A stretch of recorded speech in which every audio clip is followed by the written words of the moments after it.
Dear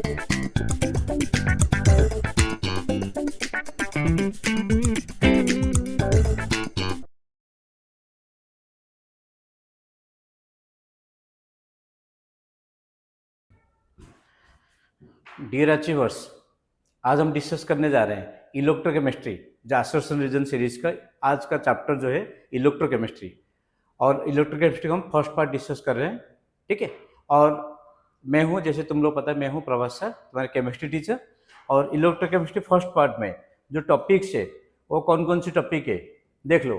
first part में types of cell, salt bridge, Nernst equation, conductivity and resistivity. और इन topic के ऊपर जो 20 क्वेश्चन लेके फिर तुम लोगों के सामने में आया हूं। तो क्विकली चलो क्वेश्चन डिस्कस करना शुरू करते हैं। First, assertion, nickel 2 plus, that means it is the oxidation half, और Au2 3 plus and Au, it is the reduction half. तो for this cell EMF is 1.75 volt, और इसका वैल्यू जो दिया है Au3 plus to Au, ठीक है। Au3 plus to Au, this is 1.50 volt, and E naught for Ni2 plus to Ni, that is minus 0.25 volt, ठीक है। तो इसमें देखो ऑक्सीडेशन हाफ कौन सी होगा, निकेल, रिडक्शन हाफ कौन सी है, गोल्ड। तो E naught cell equal to E naught cathode minus E naught anode. तो ये दिया है कितना, 1.5 minus of minus 0.25, so it is coming 1.75 volt, 1.75 volt। तो सही है नहीं है, बिल्कुल सही है, और उसका करेक्ट एक्सप्लेनेशन भी है। तो इसका मतलब आंसर क्या हो गया, A. The answer is A. Next, अब इसमें देखो, cell constant is best found by measuring the distance between electrodes and dividing it by the area of cross section of the electrode. It is best found, best found नहीं है, ये best method नहीं है। तो इसका मतलब निकल तो सकते हैं, एल बाई ए निकल सकते हैं, cell constant L by A, जो यहाँ पे लिखा हुआ है cell constant L by A, length upon area of cross section, but best method नहीं है। तो इसका मतलब क्या हुआ, assertion इज रॉन्ग। तो next, cell constant where cell constant L by A, where L is the distance between the electrodes and A is the area of cross section. तो इसका मतलब अगर बेस्ट नहीं होता, अगर कैन भी मेजर्ड होता तो फिर ये सही हो सकता था, बट बेस्ट ये नहीं है। तो assertion रॉन्ग हो गया और रीजन करेक्ट है।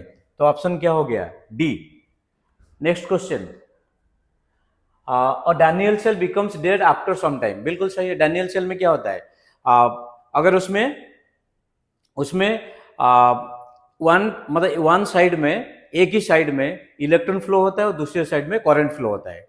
तो इसका मतलब क्या हुआ, कुछ टाइम बाद करंट फ्लो होना बंद हो जाएगा। अगर बंद हो जाएगा तो डैनियल सेल डेड हो जाएगा, ये सही है। ऑक्सीडेशन, और डैनियल सेल में क्या होता है, जिंक एनोड होता है और कॉपर कैथोड होता है, जिंक एनोड और कॉपर कैथोड। तो इसका मतलब ये जो होता है ये स्पॉन्टेनियस रिएक्शन नहीं होता, ये यूनिडायरेक्शनल रिएक्शन होता है। अगर यूनिडायरेक्शनल रिएक्शन होगा तो रिएक्शन भी स्टॉप हो जाता है। तो इसका मतलब assertion रीजन दोनों सही है और उसका करेक्ट एक्सप्लेनेशन भी है, ये डैनियल सेल के लिए एप्लीकेबल है। तो ऑप्शन ए हो गया। Next, electrochemical cells can convert, ठीक है, can convert chemical energy into the electrical energy. अगर ए लिखा होता ओनली कन्वर्ट तो फिर वो गलत होता, can convert chemical energy into electrical energy, बिल्कुल सही है। All redox reactions are exothermic in nature, ये भी सही है। रिडक्स रिएक्शन जो होता है उसमें एनर्जी रिलीज होता है और एक्सोथर्मिक हो गया, मतलब ये दोनों सही है। बट करेक्ट एक्सप्लेनेशन है क्या, बिल्कुल करेक्ट एक्सप्लेनेशन नहीं है। तो इसका मतलब option B is the correct answer. Next, question number 5, E cell should have a positive value for the cell to function. तो delta G equal to minus N F E naught, delta G negative होना चाहिए, ठीक है। Reaction को spontaneous बनाने के लिए delta G negative होना चाहिए। अगर डेल्टा जी नेगेटिव होगा तो ई नॉट क्या होना चाहिए, पॉजिटिव होना चाहिए। तो इसका मतलब फर्स्ट वाला सही है। तो ई cathode minus should less than E anode, बिल्कुल सही नहीं है। और ये डेल्टा जी नेगेटिव के लिए ई क्या चाहिए, पॉजिटिव चाहिए। ई पॉजिटिव के लिए ई क्या होता है, ई नॉट क्या होता है, E cell equal to E cathode minus E anode, it should be positive, that means E cathode should be greater than E anode. But यहाँ पे क्या लिखा हुआ है, E cathode is less than E anode. इसका मतलब assertion तो सही है बट रीजन गलत हो गया, तो option 5। Next, current stops flowing when E equal to 0। अगर ईएमएफ 0 होगा तो फिर करंट कहां से फ्लो होगा? करंट फ्लो में कोई डिफरेंस ही नहीं होगा। अगर कोई डिफरेंस नहीं होगा तो फिर करंट फ्लो होगा ही नहीं, तो सही है। Equilibrium of the cell reaction is attended, बिल्कुल सही है। या इक्विलिब्रियम में ई क्या होता है? 0 होता है, बट ई नॉट 0 नहीं होता। तो इसका मतलब जो इक्विलिब्रियम होता है, इक्विलिब्रियम में कोई करंट फ्लो नहीं होता। क्यों करंट फ्लो नहीं होता? क्योंकि ई सेल 0 होता है। ये दोनों सही है, उसका करेक्ट एक्सप्लेनेशन भी है, तो option A. Next question, Hg to Ag, that means a reduction of increases with increase in concentration of Ag plus ions। ये देखो Ag plus Ag में कन्वर्ट हो रहा है, तो अगर Ag plus आयन इंक्रीज होगा तो इसका मतलब कॉन्सेंट्रेशन क्या होगा? ये भी इंक्रीज, Ag plus का कॉन्सेंट्रेशन इंक्रीज होने से ये भी इंक्रीज हो ही जाएगा। तो E Ag plus आज है पॉजिटिव वैल्यू, ये भी सही है, बट उसका करेक्ट एक्सप्लेनेशन है क्या? करेक्ट एक्सप्लेनेशन नहीं है, ठीक है। तो ये दोनों सही है बट उसका करेक्ट एक्सप्लेनेशन नहीं है। तो नेक्स्ट, ये देखो, specific conductivity of an electrolytic solution decreases with dilution whereas molar conductivity increases with dilution, ये सही है। Specific conductivity of electrolytic solution decreases with dilution whereas molar conductivity increases with dilution, ठीक। तो next, specific conductivity is the conductance of specific amount of the electrolyte, ये नहीं है। Specific conductivity इसको हम kappa बोलते हैं, है ना। तो ये उसका specific amount of electrolyte where molar conductivity, molar conductivity तो सही है बट स्पेसिफिक कंडक्टिविटी ये नहीं है, ठीक। तो इसका मतलब असर्शन करेक्ट है बट रीजन इनकरेक्ट है, तो ऑप्शन क्या हो गया? सी हो गया। अब फटाफट चलते हैं next question. The cell constant of a conductivity cell depends upon the nature of the material of the electrode. Cell constant क्या होता है?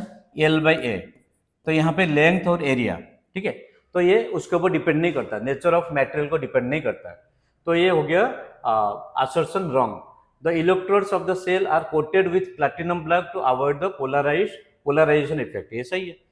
क्योंकि प्लैटिनम क्या होता है? Platinum is the noble metal, platinum is the inert metal, तो इसका मतलब वो किसी हद रिएक्ट नहीं करता, वो रेफरेंस इलेक्ट्रोड जैसे यूज होता है।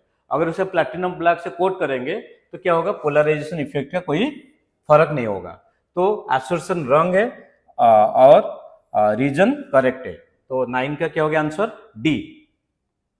अब देखो next, non spontaneous reactions take place in electrolytic cell. Electrolytic cell में क्या होता है? नॉन स्पॉन्टेनियस रिएक्शन होता है।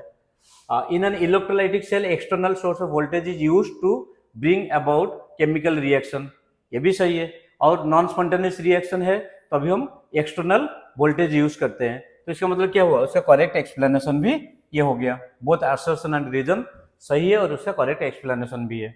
Next, although standard oxidation potential of chloride ion that is minus 1.36 volt is lower than that of water that is minus 1.23, still chloride ion which is oxidized to chlorine at the anode during electrolysis of an aqueous solution of NaCl, ये सही है, ठीक है। तो जब aqueous solution लेते हैं NaCl का, तो उसमें क्या होता है? क्लोराइड आयन एक्वियस सोल्यूशन है, वेरी डाइल्यूट सोल्यूशन नहीं है। एक्वियस, अगर वेरी डाइल्यूट सोल्यूशन लेंगे तो फिर वहां पे वाटर का ऑक्सीडेशन रिडक्शन दोनों होता है। जब एक्वियस सोल्यूशन लेते हैं तो क्लोरीन गैस एनोड पे रिलीज होता है। तो उसका रीजन क्या है ना, water needs greater voltage for oxidation to O2 than is needed for the oxidation to chlorine. तो दोनों सही है, उसका करेक्ट एक्सप्लेनेशन भी है। तो इसका मतलब क्या हुआ, ऑप्शन ए ऑप्शन से रीजन दोनों सही है, उसका करेक्ट एक्सप्लेनेशन भी वही है। Next, E naught value for the Mn3+ to Mn2+ couple is much more positive than that for Cr3+ to Cr2+ और Fe3+ to Fe2+। ठीक है, क्यों? क्योंकि third ionisation energy of manganese is very high as it require to change from D5। देखो अगर आप देखोगे Fe2+ में क्या होता है 3D5, अगर Fe2+ से Fe3+ में कन्वर्ट कर रहे हो जो कि 3D4 है, तो ये अनस्टेबल है, ये ज्यादा स्टेबल है। तो इसका मतलब ये बिल्कुल सही नहीं है। जो दिया है E naught value Mn3+ to Mn2+ couple is much more. क्यों? क्योंकि Mn2+ में D5 कॉन्फ़िगरेशन होता है और Mn3+ में D4 कॉन्फ़िगरेशन होता है। ठीक है, तो इसका मतलब ये सही है और उसका करेक्ट एक्सप्लेनेशन भी है, तो ऑप्शन ए हो गया। Next, standard EMF of electrolyte concentration cell is always of positive quantity. ये सही नहीं है, हमेशा ईएमएफ पॉजिटिव होगा क्या? बिल्कुल सही नहीं है। Standard EMF is calculated with all the variables being at their standard values, that means gas at 1 atm and concentration at 1 molar। जो स्टैंडर्ड है 1 atm प्रेशर और concentration 1 molar। तो assertion wrong and reason correct। तो इसका मतलब option क्या हो गया? डी हो गया। Next, the conductivity of solution of different electrolytes in the same solvent eight A given temperature is the same. Conductivity क्या होगा? Conductivity of solutions of different electrolytes in the same solvent at a given temperature is the same। ये सही नहीं है। The conductivity depends on the charge and size of the ions in which they dissociate। The concentration of ions is, ये तो conductivity का potential gradient, ये देख लो, आप चाहे उसको रीडिंग कर लो। तो इसका मतलब assertion जो है वो गलत है, conductivity सबका बराबर नहीं होता। बट क्यों? क्योंकि conductivity चार्ज और साइज के ऊपर मेनली डिपेंड करता है। तो assertion क्या हो गया? रॉन्ग और reason correct, option D. Next है question number 15। Increasing the concentration increases the value of conductance. Increasing the concentration increase value of conductance. उसके बाद रीजन क्या दिया? Increasing concentration increases inter ionic force of attraction. दोनों सही है। आप अगर कंसंट्रेशन इंक्रीज कर रहे हो कंडक्टेंस भी इंक्रीज होगा, ये सही है। और जब कंसंट्रेशन इंक्रीज कर रहे हो तो इंटर आयोनिक मतलब inter ionic force of attraction बढ़ जाएगा, क्योंकि नंबर ऑफ आयंस ज्यादा होगा तो inter ionic force of attraction बढ़ेगा। तो दोनों सही है, बट करेक्ट एक्सप्लेनेशन है क्या? करेक्ट एक्सप्लेनेशन नहीं है, इसका मतलब ऑप्शन बी। नेक्स्ट, फटाफट चलते हैं next question. Copper sulphate solution can be kept in zinc vessel. Copper से जिंक ज्यादा रिएक्टिव है, तो कॉपर सल्फेट सॉल्यूशन का आप जिंक पॉट में रखोगे, जिंक वेसल में रखोगे तो क्या होगा? जिंक रिएक्ट कर जाएगा। जो जिंक रिएक्ट करेगा तो फिर उसको हम केप नहीं कर सकते, उसको हम रख नहीं सकते। तो असर्शन रॉन्ग हो गया। The position of zinc is higher than copper in the electrochemical series. बिल्कुल सही है, क्योंकि जिंक ज्यादा रिएक्टिव है। तो असर्शन रॉन्ग हो गया और रीजन करेक्ट हो गया। 16 का ऑप्शन डी। अब देखो next, the electrical conductivity of copper increases with increase in temperature. इसके बाद दिया है electrical conductivity of metal is due to the motion of electron. देखो ये दिया है किसका? Metal. Copper means metal. Metal में क्या होता है? टेम्परेचर इंक्रीज होने से उसका रेजिस्टिविटी इंक्रीज होता है। तो रेजिस्टिविटी इंक्रीज होगा तो कंडक्टिविटी डिक्रीज होगा। तो इसका मतलब असर्शन रॉन्ग हो गया। तो इसके बाद reason, the electrical conductivity of metal is due to motion of electrons. ये सही है। तो इसका मतलब assertion wrong and reason correct, option D. Next दिया है in the Daniel cell if concentration of Cu2+ and Zn2+ ions are doubled, the EMF of the cell doesn't change। Daniel cell, तो अगर दोनों का अगर डबल हो रहा है तो फिर उसमें कोई चेंज होगा क्या? कोई चेंज नहीं, दोनों का डबल हो रहा है तो क्या चेंज होगा? The concentration of ions in contact with metal double, the electrode potential will be doubled। ये गलत है, ठीक है? तो electrode potential will be double. इसका मतलब असर्शन तो सही है बट रीजन गलत है, तो ऑप्शन सी हो गया। तो नेक्स्ट दिया है for a cell reaction Zn plus Cu2+ gives rise to Zn2+ plus Cu। ठीक है, ये तो सही है। ये रिएक्शन हो सकता है, नहीं हो सकता है। इसका मतलब ये दिया है फॉर ए रिएक्शन, मतलब ये तो Zn plus Cu2+ gives rise to Cu plus Zn2+, sorry Zn plus Cu2+, ये Zn2+ प्लस Cu। ये रिएक्शन है या नहीं? बिल्कुल रिएक्शन हो सकता है, क्योंकि zinc is more reactive than copper. At equilibrium, there is no change in the concentration of Cu2+ and Zn2+ ion। Equilibrium में कोई चेंज नहीं होगा। तो ये जो सेल रिएक्शन दिया है ये पॉसिबल है और इक्विलिब्रियम में कोई चेंज नहीं होगा। इसका मतलब ये दोनों सही है और एक दूसरे के करेक्ट एक्सप्लेनेशन भी है। तो ऑप्शन ए, क्वेश्चन नंबर 19। अब देखो last question, copper is dissolve eight anode and deposited at cathode. तो कॉपर क्यों डिजोल्व होता है एनोड में? बिकॉज कॉपर में ऑक्सीडेशन रिएक्शन होता है। ठीक है, कॉपर में ऑक्सीडेशन रिएक्शन होता है, जिसमें ऑक्सीडेशन रिएक्शन होगा वो एनोड में डिजोल्व होगा और कैथोड में डिपोजिट होगा, प्योर मेटल बन के डिपोजिट होगा। तो oxidation takes place at anode and reduction takes place cathode. और कॉपर ज्यादा रिएक्टिव है तभी वो डिजोल्व होता है एनोड में और कैथोड में डिपोजिट होता है। इसका मतलब ये दोनों सही है और उसका करेक्ट एक्सप्लेनेशन भी है। तो ऑप्शन ए हो गया। स्टूडेंट ये समझ आया 20 क्वेश्चन जो कि पार्ट 1 का था। और आप चाहो तो उसका जो आंसर की मैंने लिखा हुआ है ये देख लो, आंसर की है, और उसको आंसर की को स्क्रीनशॉट ले लो। जो भी क्वेश्चन तुम लोगों ने देखा है उसको उसके साथ क्या करो, मैच करके कंपेयर कर लो। ओके स्टूडेंट्स, तो आई होप ये फर्स्ट पार्ट जो है इलेक्ट्रोकेमिस्ट्री का तुम्हें समझ आया। और उसको इसके बाद नेक्स्ट जो तुम देखने जा रहे हो so that is the electrochemistry part 2। बाकी जो रिमेनिंग है, रिमेनिंग पार्ट है Kohlrausch law, fuel cell, battery, तो ये सारी चीज हम पार्ट 2 में लेके आ रहे हैं। Okay students, so thank you for watching this video. God bless you.